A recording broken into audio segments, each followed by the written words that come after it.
A couple of things we shall do today. We are looking at the paper written in the Gauteng province in the year 2022 November, grade 11. And now we are looking at the first paper. We shall spend some time on the second paper tomorrow.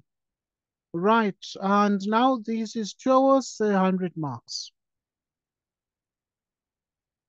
The instructions are there, they're usual, so we want to look at the physics. I need to confirm if you're able to see the screen. Is that correct? Yes, I can see the screen. Okay, thank you. Let's look at the first question. The first question is about, in which of the following pairs do both items refer to vector quantities? Now they put mass and weight, obviously not, because mass is a scalar and weight is a vector. Acceleration is a vector and weight is a vector. Okay, so in which of the following do both items refer to vector quantities? Right, so you're able to see that in force and mass is a scalar, time is a scalar, and acceleration is a vector. So the correct answer is only option B, acceleration and weight. Right, so we have that. We have that.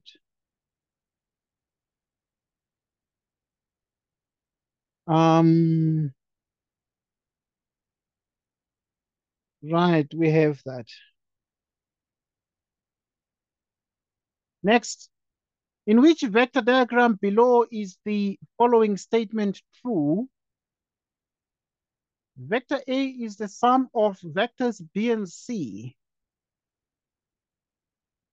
So if you look at that very carefully, you can see that, for instance, in diagram C, in part C, you can see that vector A is actually such that if you take a vector B plus vector C, they actually give vector A, because if you look at the tail to head of the vector B, followed by tail to head of vector C, it's the same as just a single vector from the tail of B to the head of C.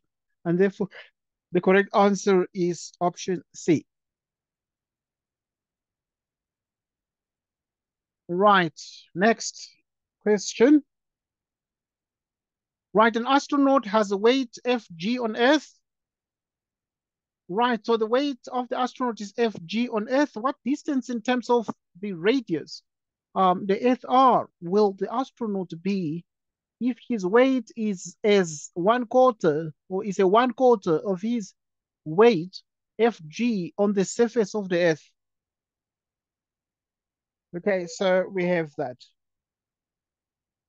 We have that. So now the question then becomes, what do we do here? Right, so to do this question is very, very straightforward. What you need to do is to look at the fact that an astronaut has a weight Fg on Earth. In other words, the weight of the astronaut normally is obviously written as follows, right? So you can write it in a couple of ways. You can write it as Fg, right? Right, normally you write it that way.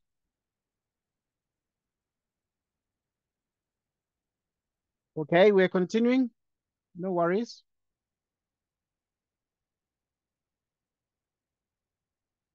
Right, let me get my thing back. Get my pen back.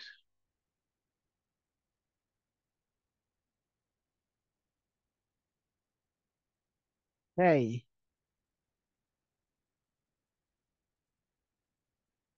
All right. So at this point, obviously, we have that normally it is Fg. Normally it's W, the weight, okay? And we use the formula mg for that, the mass times the gravitational acceleration. That is how we calculate the weight of the astronaut on Earth. Now, what distance in terms of the radius of the Earth will the astronaut be, right? So we're interested in the distance. Right. If his weight is actually 1/4 of his weight on the surface of the Earth. Right. So obviously we're looking at what is happening now. And we're looking at what distance in terms of the radius of the Earth will the astronaut be if his weight is 1/4 of his weight on the surface of the Earth. Right. So you are looking at an astronaut, somebody who even travels to space. We're looking at two things right now. We're looking at two things right now. So we continue. Right. So to do this question, okay, try this question for a minute and give me the suggested answer. Then we shall do corrections now. Okay. Try to complete it and let me know what you think the option is.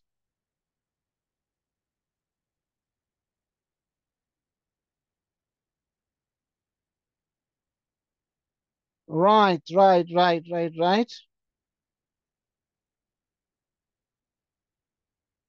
So we continue.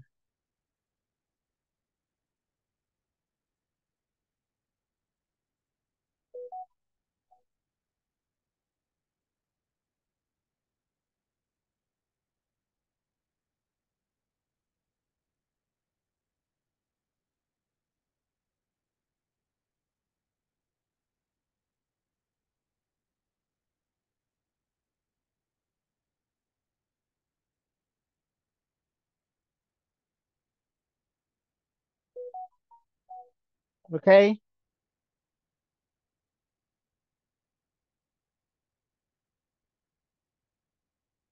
Right. I'm sure that you are all ears and you are paying particular attention actually as such. And so,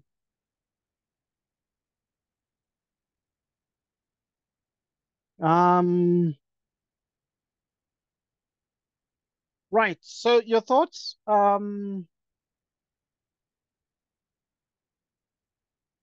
Your thought there, Ayando?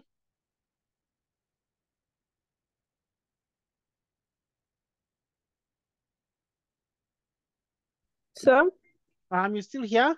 Yes. yes, Right. Yes, I was saying that I'm sure you can see the question there in 1.3. And then now you have that this is the case.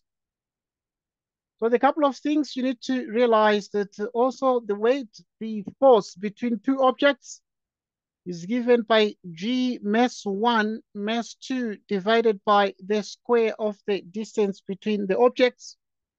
But obviously, if we are to say that what distance in terms of the radius of the Earth will the astronaut be if his weight is 1/4 of his weight on the surface of the Earth? So if the weight is going to be 1/4, it means therefore at this point, you'll be having twice R squared GM1 M2. Okay, 2 squared is 4 GM1 M2 divided by R squared. So obviously, surely that will give us the desired 1/4 of the required force here, which you can actually call the weight. So, which means the correct answer that is going to produce 1/4 is twice the radius. Okay, just note that. Next question. Which of the following graphs best represents the relationship between the potential difference across an ohmic conductor? Here we're dealing with an ohmic conductor and the current I in the conductor at constant temperature. We're looking at 1.4. So now we are looking at V equals IR. So what is therefore the relationship between the potential difference and the current. So in 1.4, obviously, we can realize that the correct answer is going to be which one? We know that V is directly proportional to I and it's an ohmic conductor, and this is called Ohm, Ohm's law. So potential difference is directly proportional to the what? It's directly proportional to the current in the conductor, through the conductor at constant temperature, and the correct answer is B. So the graph is actually a straight line graph that depicts the straight line relationship between the potential difference V and the current I. Moreover, what this actually shows is the fact that there is a linear relationship, therefore, between the potential difference right across an ohmic conductor and the current I in the conductor at constant temperature. Next. 1.5, the direction of a magnetic field around a current carrying conductor is what?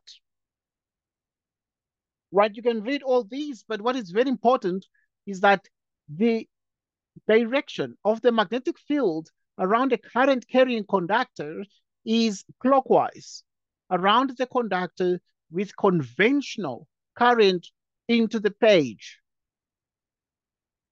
Right, so obviously here, you actually use the right-hand rule. If you use the right-hand rule and you have conventional current into the page,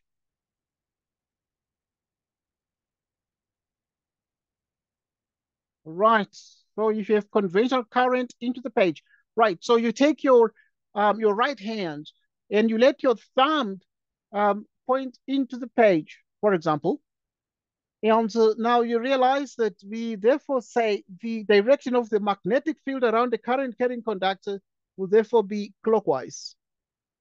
Will be clockwise.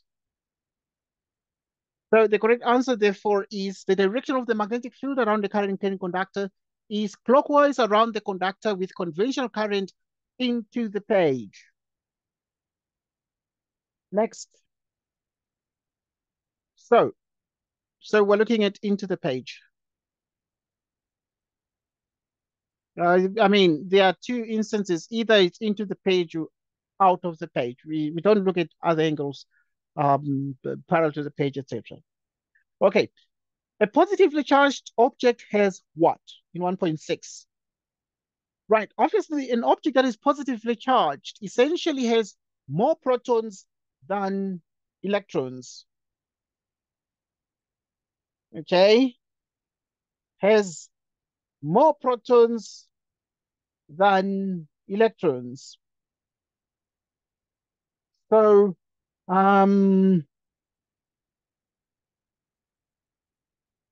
right. So we continue. So that is the correct answer. The correct answer will be option D there. Okay. So we continue.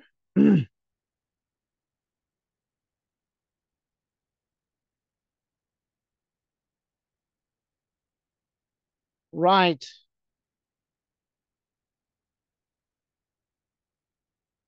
Next question. Right, a couple of things I want us to do. We can do this, but I feel that, okay, let's just do some of these basic. Let's do this one of the coefficient of kinetic friction. And this guy dragging a cart. Right, in question 2, that was done in Gauteng, November 2022. Right, we're looking at this situation here. So now we're looking at a boy is pulling a girl on a sled with a total mass of 70 kilograms across the snow at constant velocity of this much. Right. So in other words, so this is happening, but at a constant velocity of 3.5 meters per second. Right. The rope makes an angle of 60 degrees with the horizontal. Okay. It makes an angle of 60 degrees with the horizontal. Right. The tension in the rope is 120 newtons.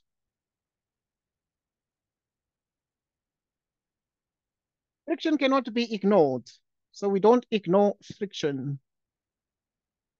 Define the term resultant force. What do you think the resultant force is, Ayanda?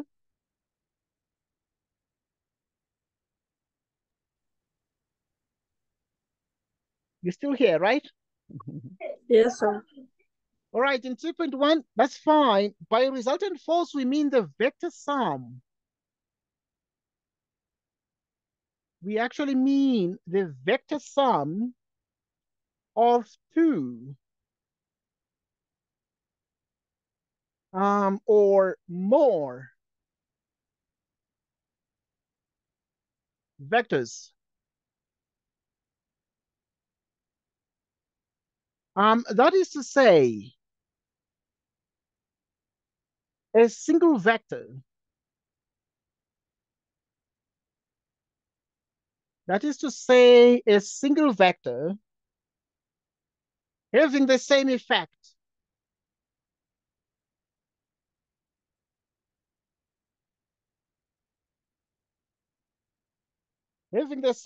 as two or more vectors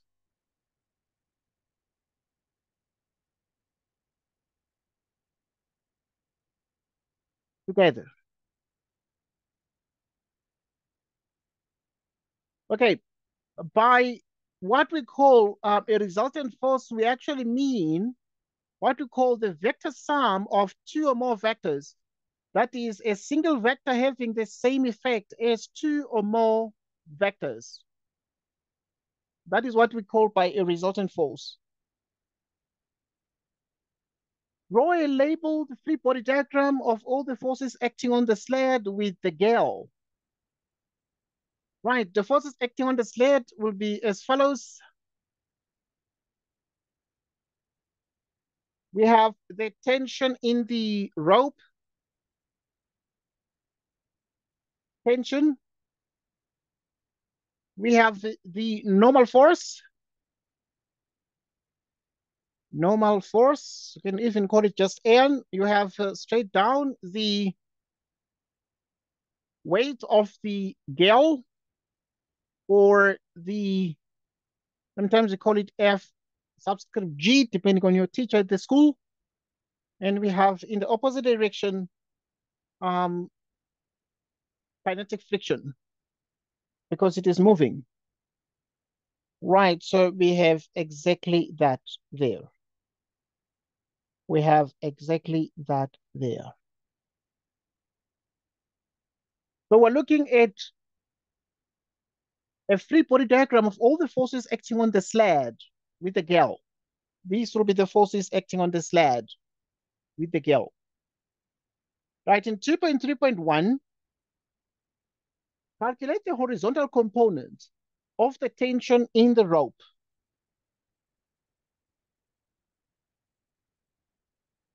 What is the horizontal component? Right, so the horizontal component of the tension in the rope. So to find the horizontal component, we use cosine theta. For the vertical component, we use sine theta. So for the horizontal component, we use cosine of 60 degrees. Is adjacent. Px over the hypotenuse, 120. And this means that P sub x is 120 cosine 60. So which is 120 into half. Half of 120 is 60 newtons. So we're interested in the horizontal component. So the horizontal component, as they want it here, it is the component in the rope, which is 60 newtons. Right, the vertical component of the tension in the rope, right, to find the vertical component, we actually use the sine of 60 degrees, okay, because this angle is 60, which is exactly the opposite over the hypotenuse. And this would actually mean that we're interested in the vertical component T sub y, which is T sine 60. What is the tension Right, we know the tension is 120 in the rope times the sine of 60. So if you use a calculator, this is approximate. It is a decimal here. It is 582, comma, 08 newtons. So that will be the tension in the vertical component in the rope. Next, 2.4. While the sled is pulled with a constant velocity of this much, we have a constant velocity v of 2.5 meters per second. And this is the data we have. Right, to the left. The boy let go of the rope. He leaves the rope, he lets go of the rope. Calculate the acceleration now. We're interested in the acceleration, which the sled experiences while it is stopped by the kinetic friction. Okay, should have been obviously the kinetic friction of this much, or kinetic friction if that is the case. Okay, right, so we're interested in finding the acceleration. So to calculate the acceleration here, a couple of ways to do that for the 6 marks. Right, so we shall look at a couple of things. We shall look at the fact that now we have the weight. So the weight of the girl is the normal force plus the Ty. What is the weight of the girl? It is mg. So obviously we're looking at a situation where the rope is pulled this way. The normal force bring about a tension. The normal force is there. The weight is there. And friction is there. So now we have that this one is Fn plus F the sine of 60 degrees. Right, so in the end, what we're then getting is that the mass of the girl is 70, we're told. Gravitational acceleration is 9.8 Fn plus the force there. We've already got everything. We've already got essentially everything there. What would Ty be? In other words, the vertical component.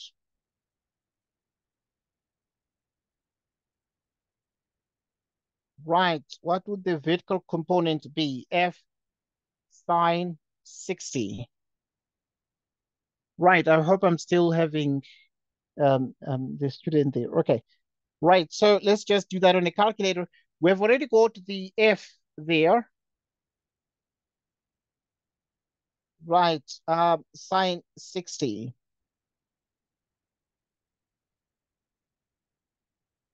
Right, so we have exactly that one there, which we got is here. We got it to be 582, 08 newtons, giving us the magnitude of the normal force. What is then the normal force? Right, so we can be able to get the actual magnitude of the normal force using our calculator here. And it is exactly 70 times 9.8 minus 582,08, which gives us 103,92. 103,92 newtons. That gives us the normal force.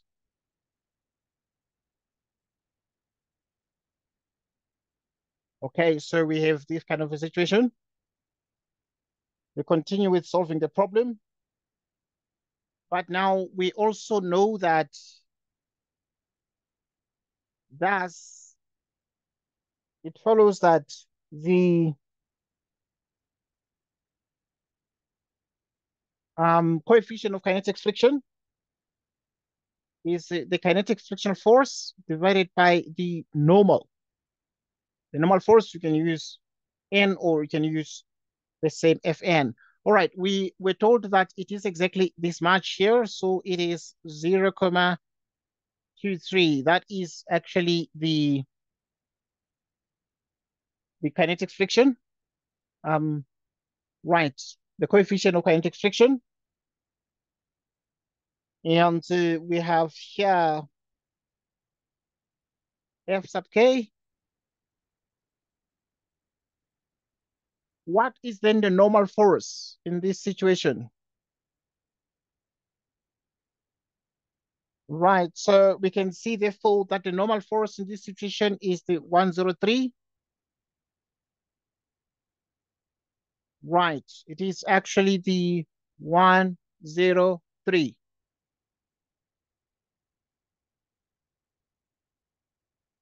So you have 103.92 newtons, and this means our force of kinetic friction is this one times 103.92 newtons. And we have the result here. Let's use our calculator. 0.23 times 103.92,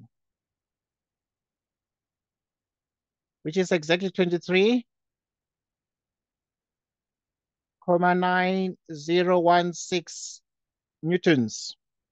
So it's 23.9016 newtons.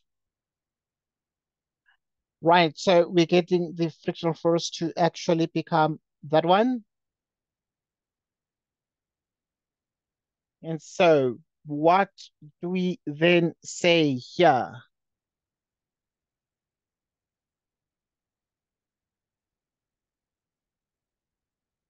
Which means that now, from what we know that F net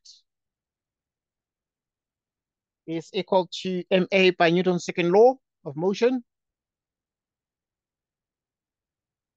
And therefore, the net force acting on this, when this guy would have let go,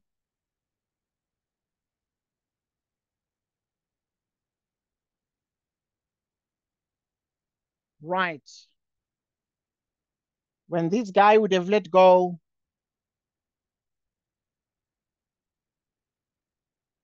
we agree that a couple of things would work here. A couple of things would work here.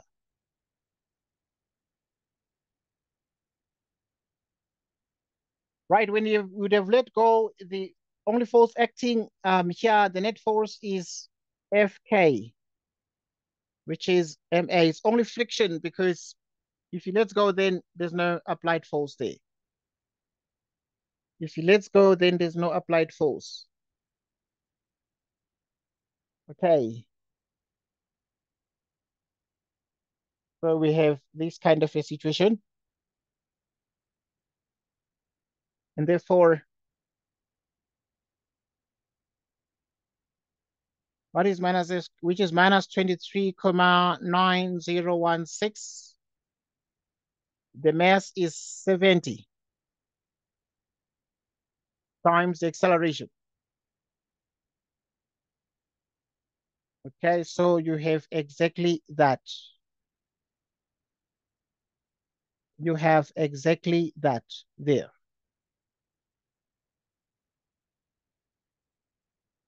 Okay. And so in the end, okay, I want us to look at this question very carefully and understand what's happening here. Because they're saying while the sled is pulled with a constant velocity of this much to the left, the boy lets go of the rope. You need to calculate the acceleration which the sled experiences while it is stopped by kinetic friction of that much. So obviously a couple of things here that we need to consider. So we looked at the moment when it was in contact with the boy here, and that was the normal force. Looking at these also at the time when the boy lets go. So if the boy lets go of the situation, I'm going to mention that part. Right, so you have this here, which means the acceleration is going to become minus 23,9016 divided by 70. You use a calculator, which is 23,9016 divided by 70, giving us a small acceleration of minus 0,3. Minus 0,3, you can write it here. Minus 0,3 meters per second squared. But look, there's something I want to state here. When the boy lets go, what forces are acting on the thing? When the boy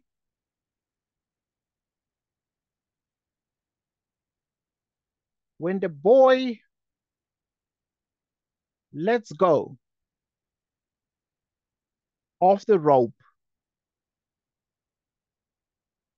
when the boy lets go of the rope, so you're going to have that the forces acting on this, on the sled, would be, it would be the normal force, it would be the weight, which will be equal to each other, and you would have also friction, kinetic friction, because it is moving. So there will be no force acting in the forward direction. And that means that the weight is going to be the normal force. And this is mg, in magnitudes. These are magnitudes because directions are different. Magnitudes.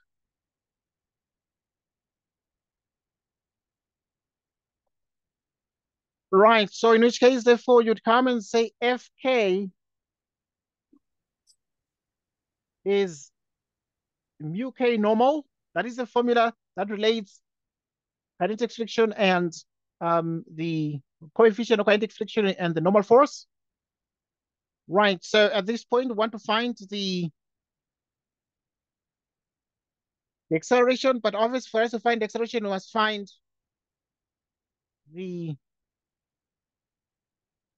the Fk. So which means that Fk is going to be 0,23 is the kinetic friction times the normal. The normal is just going to be mg. 0,23 into 70 the mass times 9,8. So the kinetic friction is going to be given by 0,23 times 70 times 9,8. So it's 157,78 newtons. We realize that this is going to be the magnitude of the force that really is going to be the friction acting on the sled when the boy lets go of the rope. But then I'm going to then mention also that by Newton's second law, F net is ma1, the acceleration after all. Right, obviously it is the Fk which acts in the opposite. You have that. So it is that one to just substitute minus 157,78. The mass is 70 times the acceleration. The acceleration will therefore become minus 157,78 divided by 70. So now using a calculator, you'd have 157,78 divided by 70. which is minus 2,254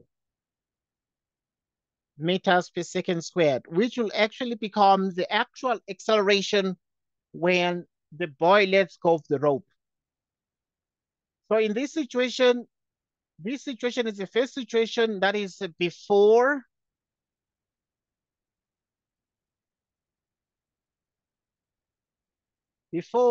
leaving the sled. Right, before leaving the sled. Right, so before leaving the sled, we understand that this was sort of the situation. So we have that. Okay, this was before leaving the sled, so this was the sort of the acceleration, which was deceleration because it's negative acceleration. When the boy lets go of the rope, this is going to be the situation, and therefore the acceleration is going to be this, meaning you can see it is actually now different. You have that the acceleration itself is going to be minus 2,254 meters per second squared, which is some greater deceleration from the point when there was an applied force. Now it's just by itself rolling down the road, and you have that kind of a situation. Okay, we continue.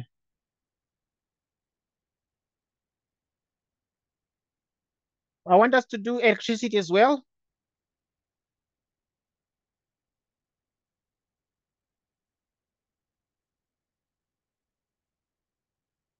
Right, the following diagram consists of a 6-volt battery and 4 resistors as shown in the diagram below.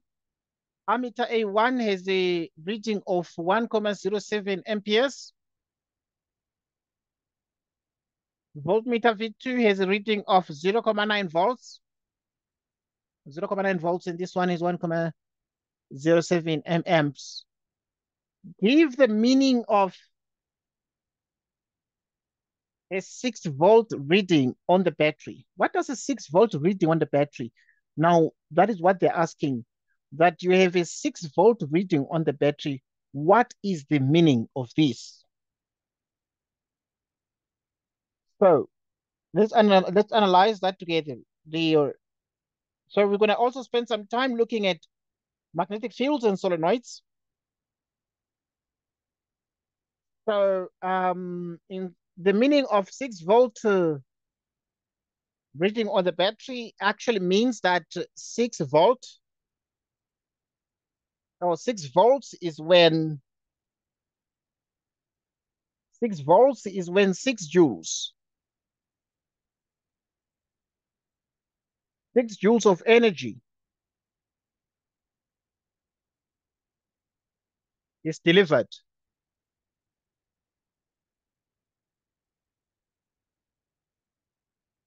Is delivered per coulomb.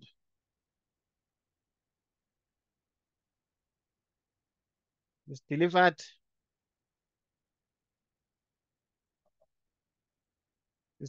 per coulomb.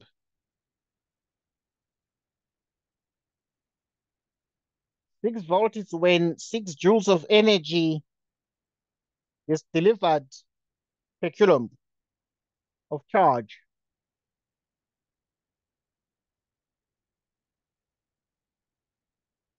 Six volt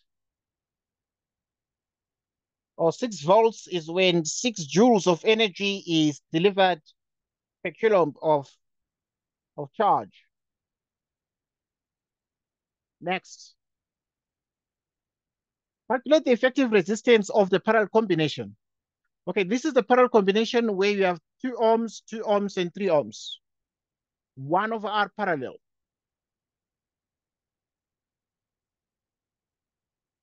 It's going to be 1 over resistance 3 plus 1 over resistance 1 plus resistance 2, which is 1 over the resistance 3, so 1 over 3 ohms. 1 over the 2 plus 2 ohms. Okay, so if you solve this one here, it means that the equivalent resistance or the effective resistance of the parallel combination is 1,71 ohms. You can use just a calculator, you reciprocate that, it's 1,71 ohms. Now, find the total voltage over the parallel resistance.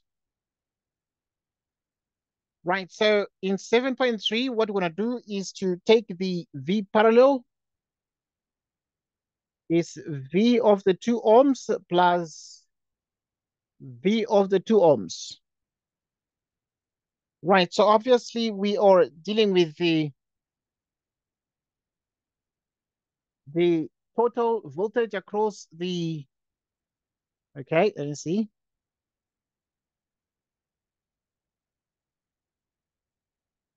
All right, so, okay, your phone is flat. Right, because your phone is flat, I'm just gonna stop at 7.5.2. All right, okay, I'm gonna be really fast, okay? Because obviously I understand it's late. So you have 0.9 volts. So in other words, here for the parallel combination, you would have the voltage of the 2 and the voltage of the 2, which would be 0.9. So we're finding the total voltage over the parallel resistance, which means it is 0.9 plus 0.9, which is 1.8 volts. 0.9 plus 0.9, 1.8 volts. In 7.4, calculate the resistance of the resistor, which means you have the V cell. Right, we're finding the resistance of the resistor, this one here. What is the resistance? To find the resistance there, we shall find the V cell, the potential difference of the cell, plus that of the parallel, plus the potential difference of the series combination. Right, of the cell, we know that it's 6 volts. I'm not going to waste a lot of time there because I want to finish. Right, of the parallel combination, we know it's 1.8 volts plus Vs, which means that Vs is the same as 6 minus 1.8, which is exactly 4.2 volts. So which means that the potential difference of the series connection is 4.2 volts. Okay. R is equal to VI.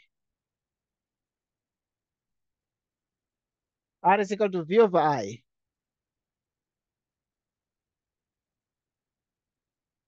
So which means that the V is 4.2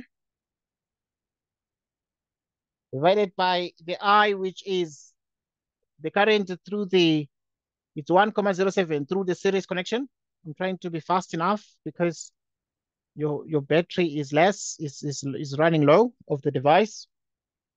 So yeah, you can possibly, so it is 4, okay, I need to check this one. I need to use my calculator quickly.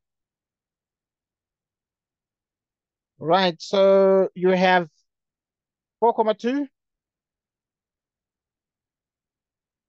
4.2 divided by 1.07. So it becomes 3. It is 3.93. Making it 4, right, sir? Please come again. I'm saying making it 4. Yeah, it's close to 4, right? It's Yes, close sir. to 4. It's approximately 4, but yeah, I was just using my calculator. So it rounds off to like 3.93 to 2 decimal places. But yeah, okay, can be rounded off to approximately 4. Okay, so if one of the, so we're finding the resistance in here, the resistance of resistor R. Okay, I want to finish. If one of the 2 ohm resistors burns out, what will happen? So if either this one or this one burns out or fuses, what happens? The total resistance of the circuit, right, right only increases, decreases, or remains the same. So you don't need a lot of explanations. Okay, obviously we are finishing with these ones because the device is running low. Right, so obviously we understand that the parallel combination sort of reduces the total resistance, so it will therefore increase, so it increases if one of these 2 ohm resistors bends out. Last question. The current reading on the ammeter A1, right, only increases, decreases, or remains the same. Explain your answer. The current reading on ammeter A1, this one, what is going to happen when one of these bends out? All right, the current reading obviously decreases. The current reading decreases when one of these bends out, and you have that. The reason for that is that the current is inversely proportional to the resistance. Right, the reason for that is that the current is inversely proportional to the resistance.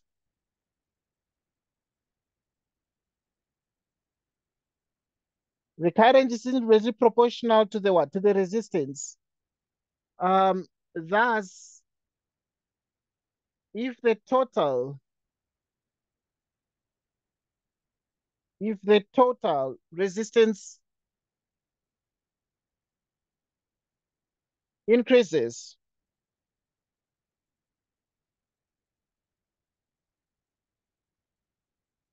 the ammeter